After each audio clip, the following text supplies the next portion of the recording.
What's up, guys? Working Class on DeerCast. Thanks for joining us. If you're watching on the video side, it looks like I wear the same clothes every single week, and I do shower for the record. And it's hoodie season, right, Travis? I just wear this as a jacket.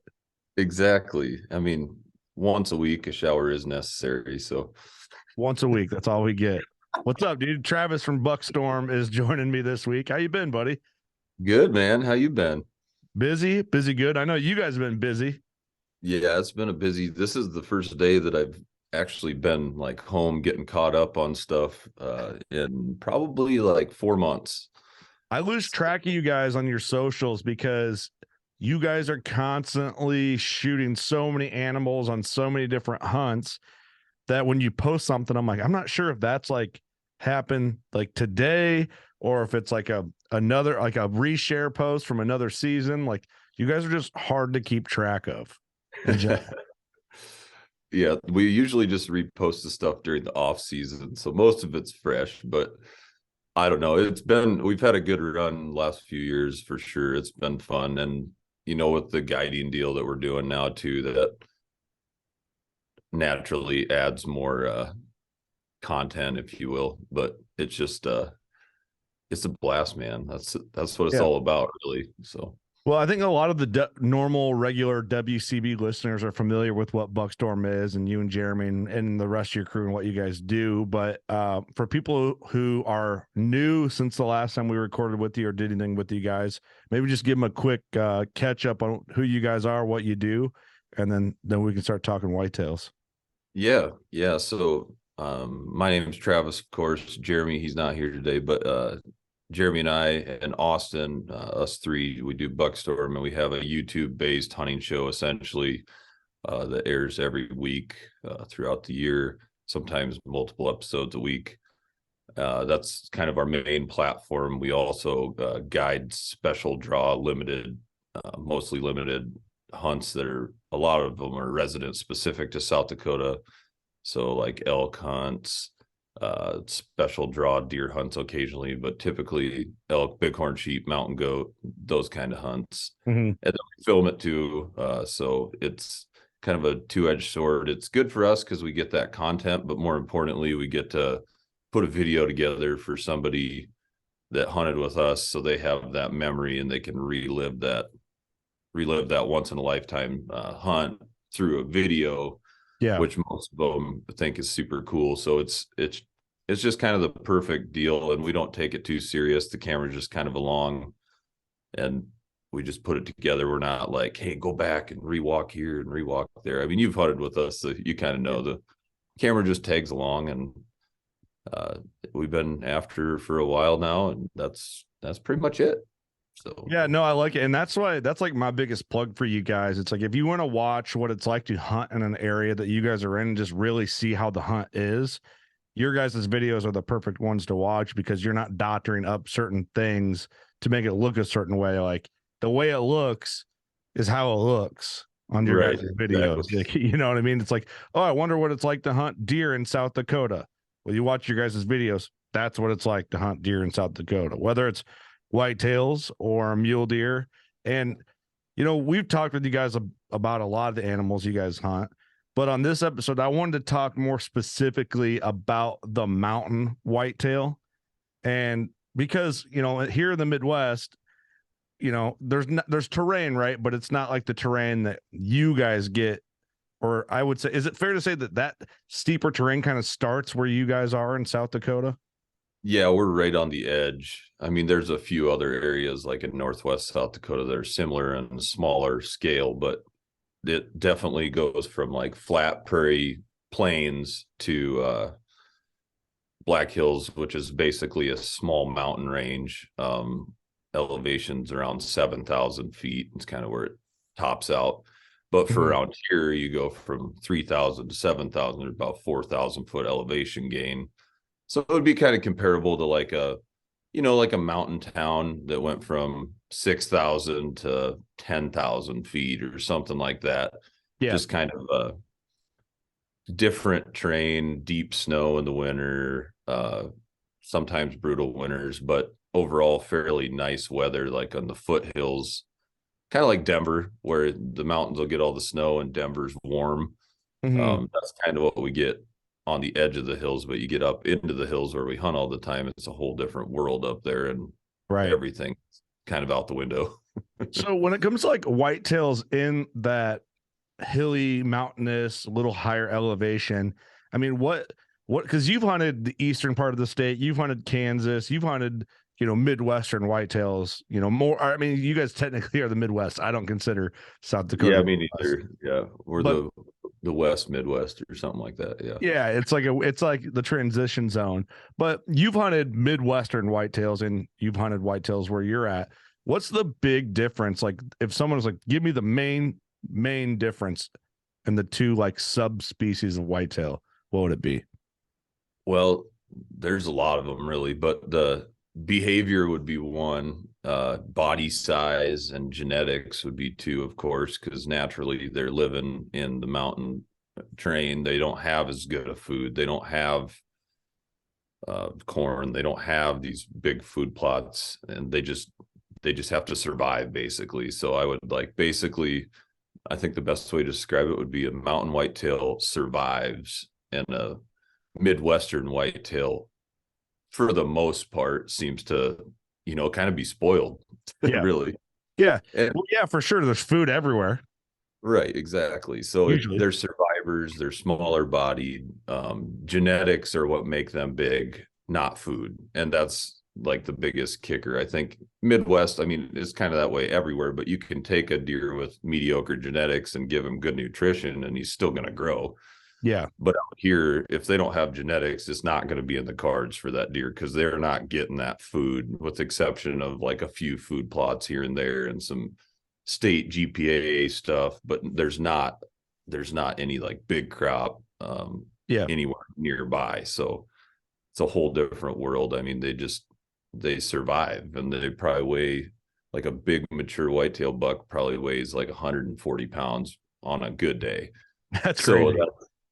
and then you get east of here, and then you get big deer, like big bodied deer again, when they start to get more food, and you got winter wheat Right. and corn and you name it, Yeah. sunflowers thing around.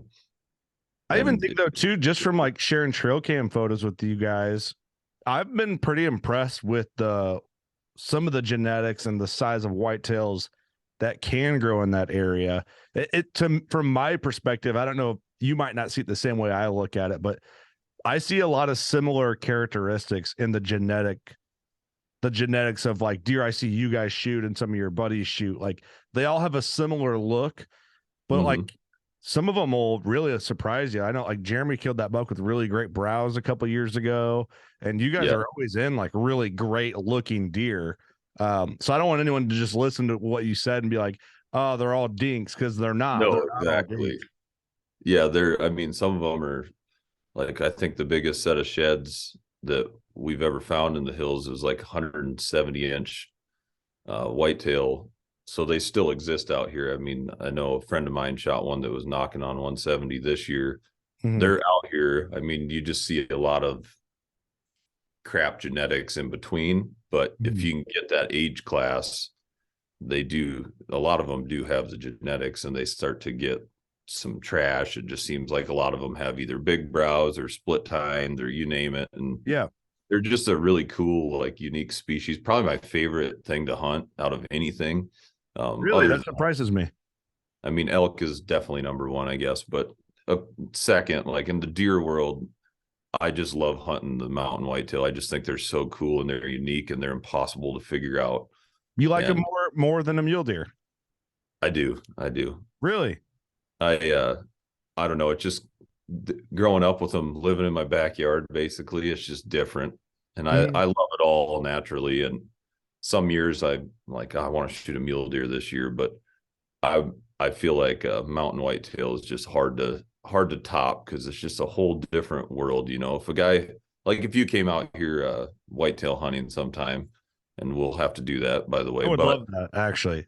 it's just, I think you'd understand and you'd appreciate the challenge one, and just like the difference in style of hunting. I mean, really, you just have to hunt like that mid-November timeline if you want it to be most effective and get loud rattle. they're really responsive because it's thicker. Hmm. So there's days you can rattle in 10, 11 bucks. I mean, it happens all the time. And it's just Yeah. different when you go, like when I've been in Kansas hunting, it seems like they just aren't as responsive. You still rattle them in, but you know, when they can see a little better, they're a little more spread out. It's different when they live in this mountainous terrain and they're kind of fighting to breed and trying to find Right. does. They're Yeah, I cruising think like that would be just an absolute blast. Like take a mobile tree stand out or a saddle set up and kind of bounce around the hills and just find like little pockets where there's some sign in there and just kind of slip in, get in the best tree you can find. I think that for me it would be fun because it'd be such a change. It'd be such a yeah, difference in terrain and feel. right. Well, and that's the cool thing out here is a guy could literally do it. Like you could have no scouting, nothing done. You could throw your tree stand on your pack, take off hiking. You're going to find deer trails. You're going to find sign. There's deer all over in the hills. You know, there's no area that doesn't have deer. Yeah. You may not see a giant buck if a guy's not scouting, but you can See really just deer. hang and hunt anywhere. Cause I mean, we got a million acres of public land right here. You know, it's nuts. Yeah. The mule deer and the whitetail, do they intermingle at all where you guys are at? Yeah, they do. They don't seem to be overly concerned with one another usually. I mean, we have a lot of video clips over the years of them hanging out, feeding right next to each other, no big deal. But there is definitely not as many mule deer in the Black Hills as there is whitetails. It's not even close. I don't know if it's been partially mismanagement or partially train or what the deal is, but Mhm. just seems like getting an age class mule deer in the Black Hills is pretty rare. I mean, they do exist. Yeah. Uh, Jeremy shot a nice one this year. They are out there, but they just don't. It seems like more times than not, you see 3-year-olds, you see 4-year-olds, you see a crappy genetic older buck. They just haven't really had the chance to flourish in the Black Hills as far as It's interesting. it is strange, but they do manage it. I mean, it's really hard to get a rifle tag Hmm. as a resident. If you want to hunt a mule deer with a rifle in the Black Hills, you better be patient because it can take like 6 to 10 years to draw that tag. No kidding. And in my opinion, it's not worth waiting for, just because You there's can go such good somewhere else and do it. whitetail. Yeah, Yeah, yeah. I gotta get out there and do a mule deer hunt with you guys in South Dakota one of these years and a mountain whitetail hunt. But have you used DeerCast much for hunting whitetail specifically in the hills? yeah. I use it all the time. I mean, with twin boys and busy schedules. I mean, Yeah, I it's do just now. you gotta choose your battles, and why not put that in your advantage, and why not, like, hey, I can hunt Tuesday or I can hunt Thursday, and one of them's bad, one of them's good. Why would you go with the bad one? So Yeah. do use it a lot. I mean, I look at it all the time. I looked at it the other day when I was like had a couple hours before work to decide if I should drive out and scout one of the leases we have just outside of town. And it was bad. And I'm like, I'm just gonna go to work and get some stuff done. Yeah. Yeah. Not even hunting, but it's still just It's great for that. But I was just curious how it would, play in because we use it in the Midwest and that terrain's just so different. But the algorithm of what it takes to get deer up and moving is still there, and I'm sure not much changes there. right. I feel like it might be a little harder to predict just with like the weird weather that we have here, but it's Oh, probably right. also more important because the deer like have so much cover and they're not really hitting direct food sources. So it's really hard to pattern them. Like they don't really have to go to the same place every time. I mean, they're feeding in like mountain meadows. They're not feeding in food plots. They're not going to hit a cornfield. So there's not a lot Yeah. of consistency other than water like early in the summer, So but there's water everywhere. So it's what's the tough. main tactic then? You get into late October, if you're not on water, are you focusing on those open meadows, like on the like inner fringes, just terrain features? What's like the main thing a guy would look for? Honestly, in hunting mountain whitetails, I think your best bet is, I mean, there's bedding everywhere, so they really can truly bed everywhere. But we pick up some consistencies on like, hey, there seem to always be bedding in like this jack pine thicket, for example.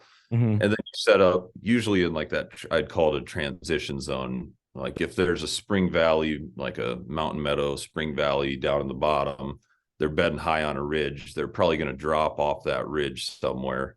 So Mm-hmm. then you try to find like the most major trail or where a few trails come together from where you think a good chunk of them are bedding and try to catch them in between. Yeah. Once the rut starts, I'm kind of a pure believer in you can kind of go anywhere. It's kind of the nice thing about the hills is you don't Sounds like a blast. yeah, you just go and set up and get loud, you know, and you can actually effectively hunt a whitetail in the mountains during November, like during the peak of the rut from the ground with a bow. That was my next question is like, what percentage of guys are hunting these mountain whitetails from a tree stand, a blind, or just on the ground, like you would any Western style hunt? Yeah, I still think the majority of like serious bow hunters are in a tree stand, and we usually are too. Just because you have the advantage and the chances of getting caught or getting winded are so much lower when you're up in the tree and you can see better. But there's plenty of guys that shoot them from the ground. It's so thick that you know if you're rattling in a buck, for example, on a quiet day, you Mm-hmm. hear them coming. You can draw plenty early. You can be ready when they pop out. They don't typically surprise you. Mm-hmm. And you got enough cover, you can get away with it. So it's kind of unique because you don't have to be stuck in a tree stand. It's kind of a fun way to hunt for sure. Would But be fun. It'd be so different because I'm used to like anytime I'm in Jack Pines hunting, it's from mule deer or elk. right. You Yeah, know it what I is. mean? So to be like, oh yeah, I'm hunting whitetails, but you're in Western terrain, it would Right. be, I just think it'd be fun. Cause I was thinking about that. Like in the Midwest, you're not, okay, I shouldn't, this is a bold statement, right? Not always true. Most of the time's true. You're almost never consistently killing mature deer from the ground. It's just too Right. Right. dense. It's too hard to get. There's a lot that plays in. People do it. I'm not saying that it's impossible, but like you said, the advantage is in your favor when you're in a tree, especially in the Midwest. But to be able to Right. try hunting them in a Western style tactic I think would be so much fun. Yep.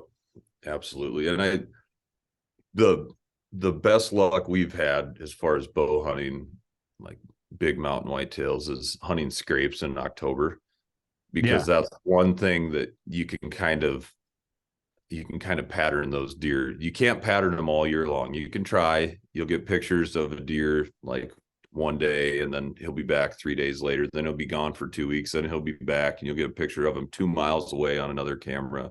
No rhyme or reason. He'll be there one time, never come back ever again. And then he'll pop up on another camera a mile away. So it's almost impossible to pattern them Mm-hmm. until you get the scrapes because those bucks will return to the same scrape over and over and over. And it Right. seems they really there's a high population of bucks, even if they're little bucks. So there's so many deer using those scrapes. I mean, if a guy throws a mock scrape out there late September into the first part of October, they'll hit it. I've seen them hit those scrapes all the way through December, even like during the rut. I mean, that's kind of our number one tactic. We have a few that Yeah. we found over the years that you put a camera on it and they hit it pretty much all fall. It's just a different Yeah. way for them to socialize, I suppose, with the other Yeah. deer because they can't Especially see in as well. such big country too, you know? Right. See what's around. Oh, another buck hit my scrape. It might be September 1st. You know, they're in velvet still and they're still checking those scrapes. It's strange, but Yeah, it's one way you can kind of steer them in front of you. And for sure. it's Well, I the like that you only. brought that up because I had bucks. It's we're recording this. I don't even know what day it is, man. Merry Christmas, everybody. By the way, Yeah. um, I don't even know what day it is. It's just before Christmas, but I had bucks hitting scrapes last night here in Illinois. But I feel like scrapes is something I always paid attention to them, but on a new piece that I got, it's like that's what mattered the most for this spot. And that's when, our buddy Lee, we call him the Colt scrapes. He puts the rope scrapes out. I swear that made a huge difference. Cause I was like, come on, I want to try those. Bring them on out. let's do the setup. And I feel like that made a huge difference in my hunting this year for that one piece.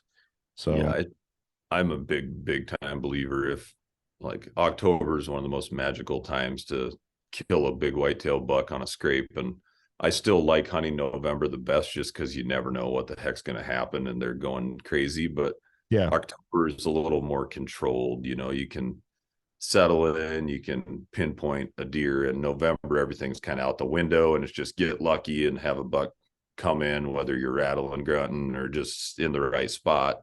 yep, Is those big bucks just travel so much that it's almost impossible to pinpoint them in November. It's fun, yeah. but if you're trying to kill a specific deer, I think October is the magic anywhere, really. So It is. And Chandler and I just talked about that. Right now, it's kind of the craze. Like November has always been, well, the jury saying is sweet November. And yep, November has always been, everybody loves November, most deer movement, best bang for your buck. If you're going to take, if you're going to take time off work, you're going to have a decent chance if you can block off 5 days of straight hunting. Now, if it's the buck you want to see specifically from your trail cams, I don't know. You could just get a random one. But right. people are starting to hate on November a little bit because people, I think, with the uprise and the popularity of trail cams, are trying to pattern a buck they've seen all summer. And October is probably the best time to do it. But man, I Yep. just love November too at the same time. Oh, I I know. can't give it up. You can't go wrong. And I'm actually starting to become a big time late season believer. I just never seem to have my tag in December. So Because you fill it or what? I always shoot one too early. Like this year, I shot one in, when was that, October, with my kids along. Yeah. Yeah.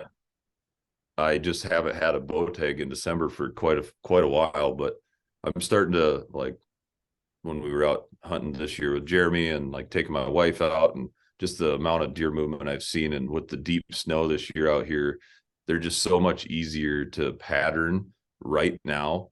Yeah. Because when you start talking 2-3 feet of snow, they use the same trail every single day. Because I was going to ask if they come down from the hills with the snow, or they stay living where they've been living. They try to seek lower country, but they will brave it out, and they'll hit they'll start finding areas. Usually it's windswept, so you'll get 3 foot of snow on one side, and there'll be a spot that melts within a few days, so they can survive in that area. But it kind of just depends on more or less if you're trying to hunt. Sorry, I got a phone call. It threw me off. I'm like, dang, you blacking out on me or what? No, it popped up on my screen here. But the those deer will use those same trails in the snow over and over, like when it's deep snow, because they don't want to truck through 3 foot of snow and it starts to crust over. They still have a place that they've found that they can get food, and it just makes it a lot easier for them to, I guess, mingle through that deep snow. Well, it's a perfect time as a bow hunter to pinpoint them, because now they're using like 2 or 3 main trails, and you can't miss them because they're 3 foot crevices in the snow, but they also shed really early. I mean, there's already lots of deer that have dropped antlers out here this year. Really? Yeah. It's just a trend. Like in the hills, it seems like every year I get pictures early December, even of bucks that are dropping. Wow. Not all of them, but a lot of them do drop. And you shoot one this time of year, you're probably going to be holding the sheds by the time you get them recovered. So, oh, no kidding.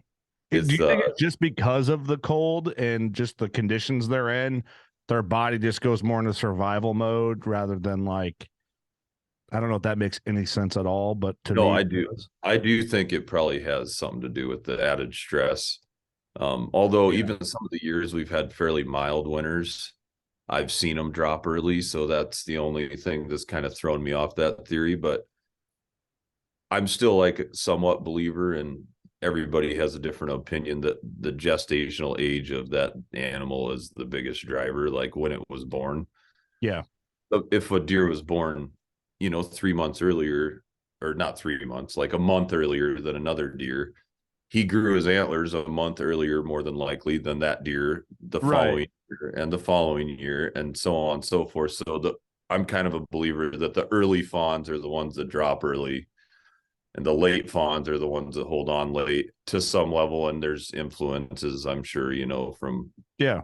stress, and I know that does have a factor, because if one gets hit and survives or something, a lot of times they'll drop early. So stress definitely has something to do with it. But Yeah. I've always kind of been a believer, and I guess I was going to ask Mark sometime his thoughts on that. He's probably talked about it before, but I've never caught it.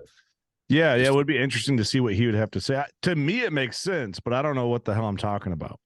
right, and that's me too. It's just my opinion, and it seems to Well, make sense, but I can't really prove it because I don't have one like with the ear tag in it to know when it was born.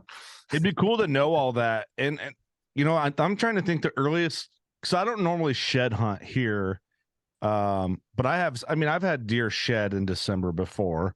It's rare, but the earliest I've ever found a shed a few years ago, I went right after ATA show, which is always like the second week of January. I went right after ATA because I had time, and I found a shed with blood on his bases and his G2 already chewed off. And our bow season's still open at that Yeah. point. It's a few days from closing from when I found that shed, but I always remember that because I found the blood on the base freshly shed like a couple days, and the G2 had already been chewed off by a squirrel. So it's like the freshest shed you could find without watching it fall off its head, and a Yep. fox squirrel had already chewed through. And it was a good shed too. Freaking squirrels, anyhow. Yeah, so it's like, what? All right, cut me some slack, I But know. I don't know. It's It is. I'm not even ready to think about shed season until you said that. And I only got to go one weekend last year because we did so many trade shows. Well, we're doing a couple less this year, so I'm going to try and get at least 2 weekends in minimum. yeah. I've been trying to just like keep tabs on a couple of the bigger ones because I know that they could drop any day with this weather we've got out here, and it's supposed to be 50 below zero tomorrow night with the wind chill. And unfortunately, it's probably going to kill a bunch of deer too, because we just got anywhere from 2 to 6 feet of snow in the high hills. And Is that how much you guys got? Oh my gosh. up north, we didn't get much here in Rapid City, but in the hills, there's anywhere from nothing down the southern hills all the way up to basically Lead Deadwood area got 6 feet of snow. Yeah, nothing. How do they do it? Do the elk live up that high? Do the elk come down? Like what happens? That'll shove them down. I mean, if you go south of there, probably 10 miles, there's maybe 2 feet of snow. So I would guess that most of the critters up in that country have shoved south or even west into Wyoming. It's not that far for them to hit the flats in Wyoming either. And there's probably a lot of them probably actually venture out of the hills when it gets that bad and get out on the flats, like the plains of Wyoming. Somebody has an irrigated pivot somewhere, alfalfa field of some sort, I'm sure, that loads up. But Yeah. they somehow seem to do it every year. This was probably the biggest snowstorm we've had though in like 10 years. So that followed by this cold temperatures is going to be tough on them for sure. Gonna be brutal. It's amazing what deer, elk, just animals in general go through, but it's like the variance of conditions that a whitetail like lives through is so crazy when you break it down. And we've had, I don't know what it was, 4 years ago now, maybe give or take a year. We had freezing rain for like 3 days, and then our temps dropped like crazy like that. And we had a lot of deer. Guys were shed hunting or just looking for deer. And they were finding deer frozen whole that got so wet from the rain, and then I remember that down and then freeze. Yeah, I remember. Well, I don't know when it was, February-ish. Maybe I'm off on that, but I just remember guys finding whole entire deer bedded up, whole frozen. Yeah, and it looked like some of them looked like they were alive. Yeah, Like they were frozen in like an alive position. So like if you walked up on them, you would have like been startled thinking they were about to jump up, and then come find out they're just basically petrified in ice. It's insane. Yep. It's sad. It's really It's sad. terrible. Yeah. And I'm afraid that we're going to have a bad winter out here, but Can you supplemental feed where you're at in South Dakota? Can you do supplemental feed? Yeah, there's like, you can't. So right now if you were supplemental feeding, like there, you can't hunt that property, period. Season's still open. So there's no law that actually prevents feeding in South Dakota. But if you're feeding, you cannot hunt anywhere near there. So Makes it's sense. kind of a two-edged sword, and not a lot of guys do it because the baiting regulations and it's illegal to bait them in South Dakota. But after the season, usually like come January, there's quite a few guys that run feeders and stuff. But like this year, they could use it right now. If And they're most guys done hunting. aren't because they're still hunting, and Yeah. they can't hunt then. Well, it's just kind of it's a hard one to pick because the regulation is somewhat poorly written. So I think people think they can't supplemental feed, but the way it's actually written in South Dakota, you could supplemental feed all year long as you're not hunting.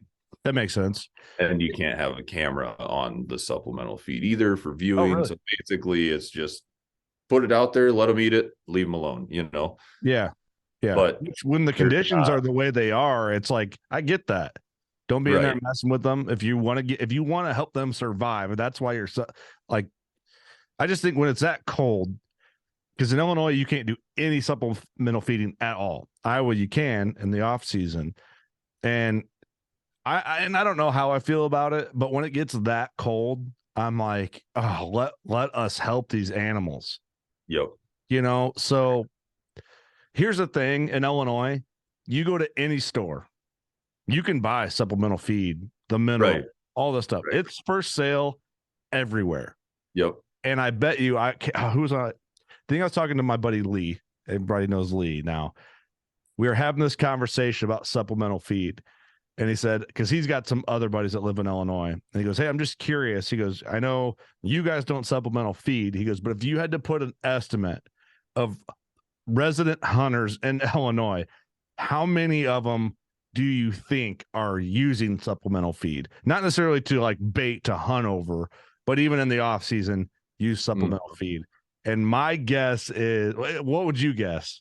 And I don't know, I have this statistic. I guess. I don't know.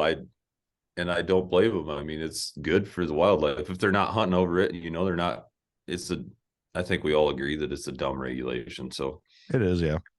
I mean, but I bet it's got to be, they sell it there. It'd be interesting to see what percentage of their stock at the store they sell. That's how we would really know, Then we'd know. It'd be like, okay, so they sold 30% of their stock. Yeah, probably about 30% of bow hunters, or hunters in general. I'd like to think that's what it is. My guess was 60%.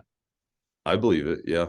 But I have no idea. There's no way of actually knowing. No one's ever going to admit it because it is illegal. But I know a lot of people that don't know it's illegal because they sell it there. They think if they sell it, it's legal. Yeah, and that's kind of how South Dakota is too, because baiting is illegal and you can only use it for certain periods of the year. But they also sell it everywhere you go. Right. It's always every like Walmart, every farm store. Yeah, you walk into a store that you were at like 3 days prior and you look at the same shelf and you're like, huh, all those bags that were there are gone. Yeah. I don't think they're buying deer feed to feed their horses. Oh, dude, I love some of our farm stores have deer corn on the bag. Yeah, exactly. I'm like, oh yeah, deer corn, nice. I don't know. That's something I would like to see Illinois change, at least in the off season. I don't think you should be able to bait. I don't agree with that. Yep. But also too, where it's legal, and if somebody wants to do that, I can't say nothing to them about that. Exactly. Might not be the way I do it, but I killed a baited bear. People hunt bears every year over bait. It's a sticky topic. Right. Well, in Kansas, it's legal, and I've hunted Kansas with and without baiting. And I still haven't killed a big buck. So it's not a gimme, it's not. Yeah. I think the problem with baiting really is like as soon as it's legal, everybody baits. And now they have like 50 different little bait piles to go choose from.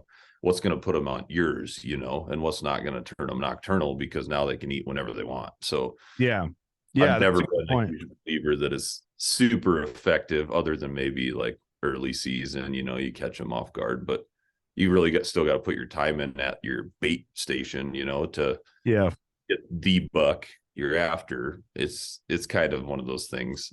I'm all about feeding them, not necessarily hunting over bait, but It's more like feeding them for necessary survival and nutrition when they have to almost rely on it. Right. Right. Or just make it easier for them. But your guys' whitetails go through a lot more than ours would. I mean, most of the time because of elevation and the snow and all that. Right. Yeah. And they don't have they do still get mega fat reserves, even though they're smaller bodied. Like they'll still put on a ton of fat reserve, but you got to think compared to like a Midwestern whitetail that weighs 300 pounds, that 150-pound deer, like even with the good fat reserve, has to struggle more. It's just the way it is. Yeah, I guess the one benefit is that you guys have more pines and more like evergreen style trees, and that provide, if you're lucky, you got a good like cedar thicket or something like that here, but they're not as common. Right. And one thing I've noticed too is like I guess not so much now, but even in the winter, I've seen them do it, which is the craziest thing ever. They'll eat the aspen leaves off the ground. Oh, off the ground. Off the ground, like they've fallen. And you'll see them like if you get an aspen stand that's not buried in snow. I've seen deer in there, they're digging up and they have aspen leaves in their mouth. Well, elk eat them the time right off of the trees. Like I've seen it hundreds of times in September when they're still green, elk's ripping them off the trees and eating them. But I'd never before seen a deer chewing on a dead leaf, Well, they eat whatever they can to survive, I think is what it comes down to. And they know that those aspen stands have some nutrients there and they can find them. They don't have to dig as hard because there's leaves everywhere. So I suppose it's like a last resort for survival, but it's crazy. I had no idea until here about a year ago. That's interesting. Because I just saw something, I don't know if it was in deer and deer hunting online on Instagram or something like that, it was like a viewer submitted question or something like that. And it was talking about eating leaves off the ground that are already on the ground. And I'm very vague in here. I don't remember the detail, but mulberry trees, they said they'll eat the leaves off mulberry trees off the ground. That's like one of the few leaves that they will. So that's interesting that you brought that up. Yeah. And maybe it's coincidence because I've now documented it twice, I think, but it makes sense. And like the amount of elk and deer, I'm sure too, that eat them when they're green, like they remember that, I suppose. And they're like, hey, if I need food, I know there's leaves here on the ground at least. And I don't know how much nutrients they really have in them, but maybe enough to scrape through a week or so until they can get some snow melt, find something better. A funny thing about aspens, and because when I first started hunting out west, I remember when I hunted with Jeremy and Austin the first time in Colorado, I always hear guys say, oh yeah, over in the Quakies. And I spend more and more time of year in Wyoming. I finally I turned to Trey. I'm like, all right, because if your glass in a spot, it's like, oh yeah, over there in the Quakies. And then somebody else would be like, oh yeah, he's in the aspens over there, or oh, he's in the pines or the jack pines. So I had to be like, what's a jack pine? You know what I mean? Like, I don't know what I'm looking at because I don't know what a jack pine is. Well, the Quakie, they kept saying Quakies. I'm like, all right, what are Quakies? And I didn't know this. But he's like, Quake and aspens. Yep. So I didn't know. I was like, oh, I didn't know it was the same thing. It's kind of like the 4-point and 8-point discussion, or 4x4. It's like some people call them Quakies. That's just how they grew up hunting, and some call them aspens. And it's kind of the same deal, but most people don't know that, I didn't know that. And I'm like, oh, well, I like Quakies better now because it's easier to say and it's more fun. Yeah, exactly. But I dig it.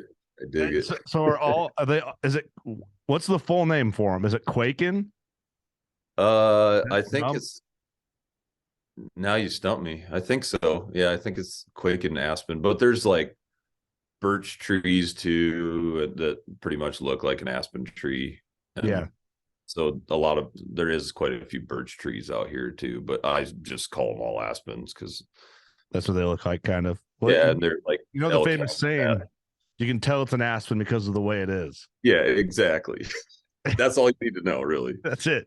Yeah. But I'll just call them. I'll call everything that looks like that tree from now on. I'm just going to call it a Quakie because you feel like a Westie when you do that. Yeah, exactly. And it's the They're kind of the coolest tree ever though, because like with all the elk hunting we do in September, they have like the best canopy in the world. Like you Mhm. walk into an aspen stand and you're in the shade, it's cool all day long. Yeah. And then come winter, they suck.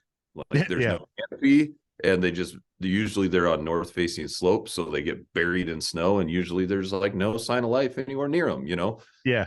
other than what I was mentioning with the deer. Maybe not eating those to survive, not sure, but Yeah. Yeah. No, I it's mean, it's an interesting point. And look at that. We got we just educated everyone on just guesses on a tree. So don't hold us to any of that information. yeah, don't hold us. This is I, not out of a textbook, that's I for just thought sure. it was funny. I'm like, what are Quakies, hunting with them guys? Because, imagine glassing across a canyon, and you see a deer and you're trying to explain to your buddy where the deer is. Yes, yeah, exactly. He's in those Quakies up on the left side by that rock slide over there. It's like, which rock slide? What are we looking at? Yeah, everything looks the same. We Yeah. do it all the time. It's hard to, you're like, just right at the big tree, left of the aspens or left of the Quakies. See the And they're dead like, stump which there? Quakies? Which big tree? Well, here's what I started doing. If you're sitting with your buddy, take a picture of the hillside, then take a Point. piece of grass and point at your screen. He's right there. Yep. That's the hack. That's genius. I don't know if I didn't invent that. I don't think it was just what we started doing from getting frustrated and like almost kind of like yelling at each other over it and where the deer is or elk or whatever you're looking for. So Yep. it's right there. How do you not see it? And then yeah, I'll give you credit for it. I think you invented it. definitely didn't, but I'll take your credit at this moment in time right now.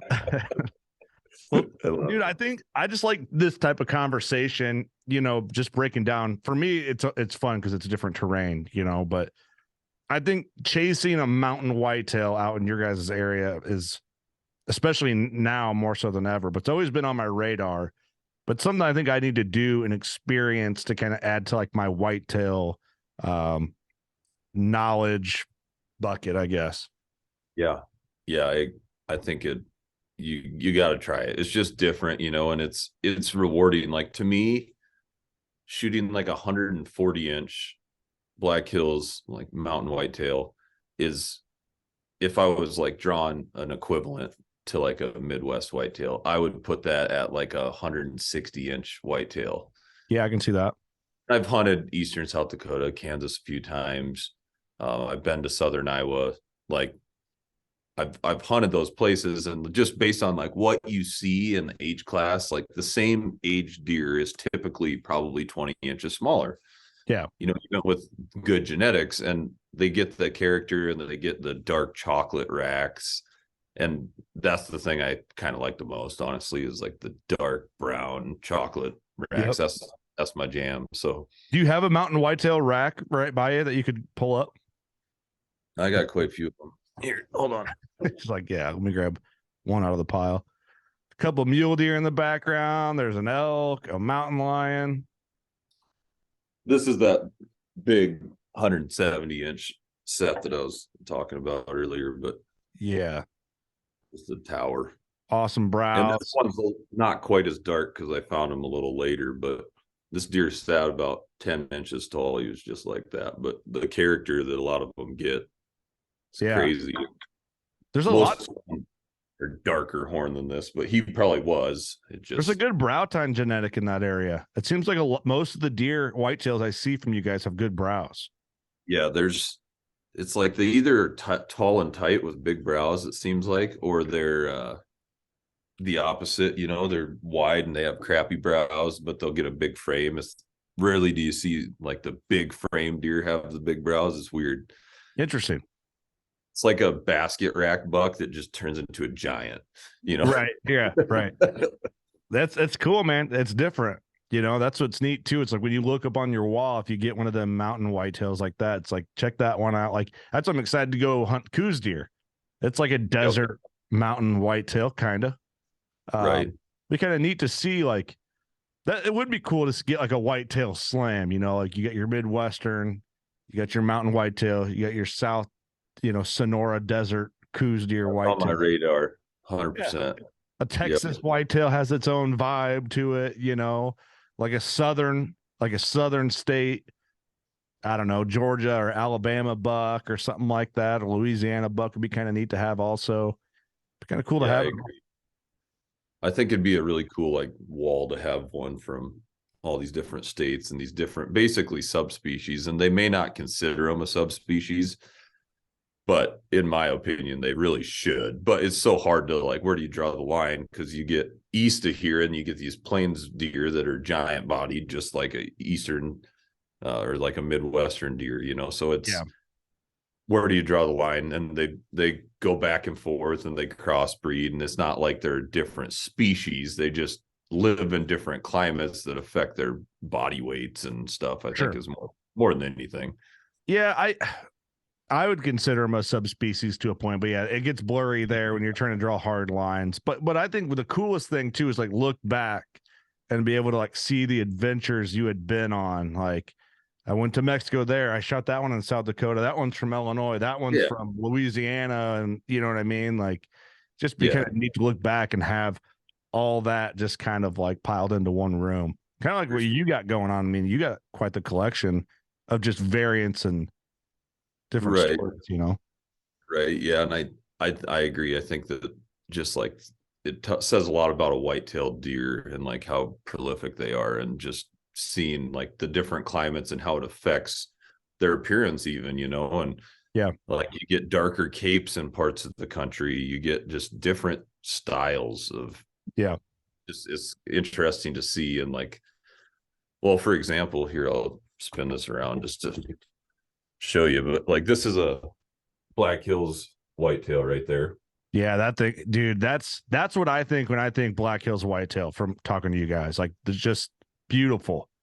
Right. And then that's a prairie whitetail. And you can, I don't know if you can tell in the video, but like just look at the neck size difference. And I mean, both of them are on the biggest forms they could possibly use. Yeah, you can tell.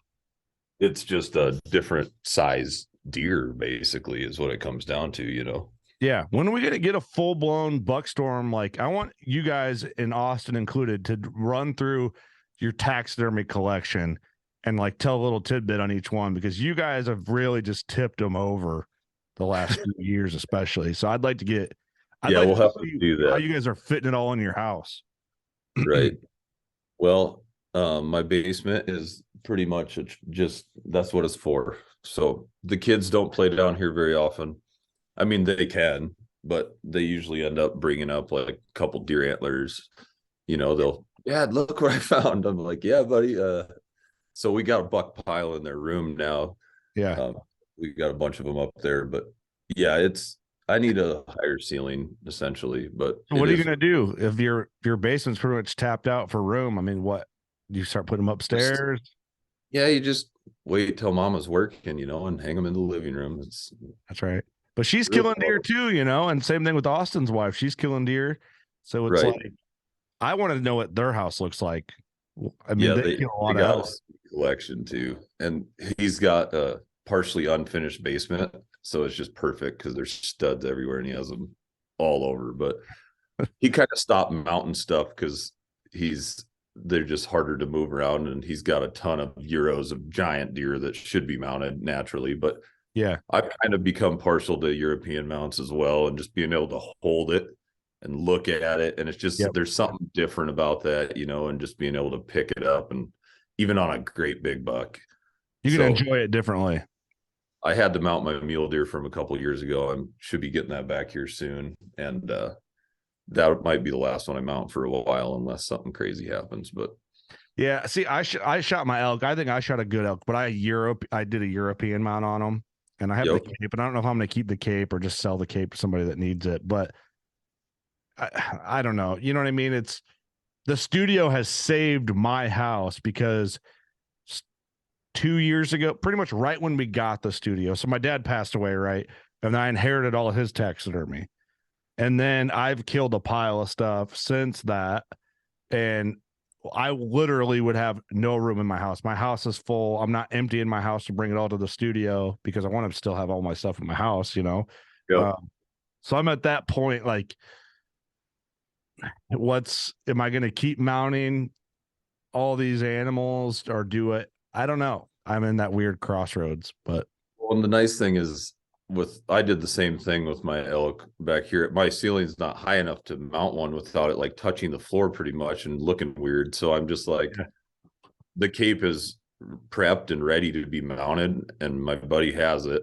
And I'm just like, someday I might mount it. I mean, it'll keep forever. I mean, it's ready to be mounted. So yeah, it's an option at least, and I eventually will have a different house or something, and maybe we've been trying to find a shop space or something to set up our Buckstorm office. But for I was now, just going to ask that. Is there going to be an office in the works? It's in the works. It's just not number one priority. I mean, it's crazy what stuff's bringing in the housing market out here and real estate market in general, just nuts. So it's tough to justify, especially when we're gone out of town the majority of the time. Is be more of a place for a trophy room, editing, so on and so forth. But yeah, the right thing arises, it's coming down the line for sure. We'll set you up here in New Windsor, man. We're working on doubling our square footage, so for taxidermy, really. Maybe I'll get a job at the airport or something so I can fly for free. There you go. Fly back and forth, commute. Just fly home on the weekends. Yeah, there you go. Well, dude, I appreciate your time. I know you had the day off, and I caught you at a perfect timing, but I just had a request the other day to get some of the Buckstorm boys back on, so this worked out great. Yeah, man. It's fun talking to you, like always, and we'll see a couple months at the Iowa show. Iowa Deer Classic. If anyone's going to be out there, come hang out. Are we closer together? Yeah, they've moved us over by you this year, so perfect. So you get one-stop shop, the Iowa Classic. Just come hang out with the boys. We'll have a cold beer waiting for you guys. Cool, man. Well, I appreciate it. Plug anything you need to plug for right now, and then come out and see us at the Iowa Deer Classic together. Hang out with the Buckstorm crew and the WCB crew. Yeah, I'm not much of a plugger, but just check us out on YouTube. We post a video every week. Lately, we've been running them on Thursday nights, which will probably continue for a while. We just got done with our elk series, transitioned into a deer hunt. We got an antelope hunt coming out this week and a little bit of archery mule deer stuff. And then a big one will probably be out next week is our bighorn sheep hunt from this year. That'll be a cool one. And then transition into all of our deer hunts from this year. So I have a lot of work to do behind this computer, which is probably what I'm going to do the rest of the day, honestly, after I get a couple other things taken care of. So awesome, man. Well, I love it. You guys are killing it. I appreciate the conversation. I learned some stuff. And I think we had to plan our next WCB Buckstorm hunt camp. It's been a few years, so we got to get that going again. I think we just need to make it happen this year. Just do her. So currently, I don't have any Western hunts planned for next fall.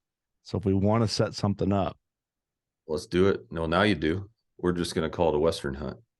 Okay. We're kind of on the edge of the West. I'd call it more West where we're at than I would Midwest. So. Here's the thing. If I go into Iowa, I'm going West. You know what I mean? Yep.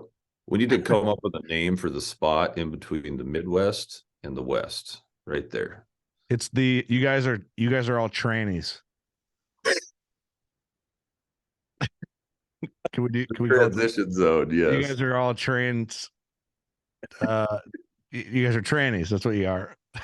They're in the transition period. Whatever works. Maybe that'll keep some people away. It is what it is. A bunch of trannies in there. That's all the transition. All right, we got to get off this podcast before I really just get canceled even more than I already am.